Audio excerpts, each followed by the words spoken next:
የማየውና የምሰማው ክብሬን ይነሳኛል።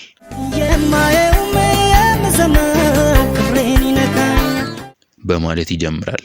ይህ ማለት ሰውየው ድንዛዜ ውስጥ አይደለም፣ ህመሙ ይሰማዋል። የሚስቱ እጅ በሌላ ሰው ትከሻ ላይ ሲያርፍ ልቡ እንደ መስታወት እንደሚሰበር ያውቃል። ነገር ግን ሰባሪዋን ሴት ከመጥላቱ ይልቅ የተሰበረው ማንነቱን ይዞ ቢለምናት ይመርጣል። ይህ አስለቃሽ እውነት ነው። አንድ ሰው ራሱን ማክበር ሲያቅተው የሚሰጠው ፍቅር ሁሉ የውርደት ውጤት ይሆናል። ህመሙን እያወቀው ወደ ህመሙ መሮጥ የስነ ልቦናና ራስን የማጥፋት ተግባር ነው። እያንዳንዱ ስንኝ የልብ ትርታ ሳይሆን የቁስል አቃቂር ነው። ይህ ባል የቆሰለ ትዳሩን በውርደት ተሸክሞ በየቀኑ ወደ ቤቱ ይሄዳል። ሚስቱ ስታዋርደው ድንጋዩ ይንከባለላል። እሱ ደግሞ ከአንቺ አይበልጥም እያለ ድንጋዩን ለመጫን ይሮጣል። ይህ ትርጉም አልባ ህይወት በኢትዮጵያዊ ይሉኝታ ውስጥ ሲያልፍ ታሪኩን እጅግ መራር ያደርገዋል።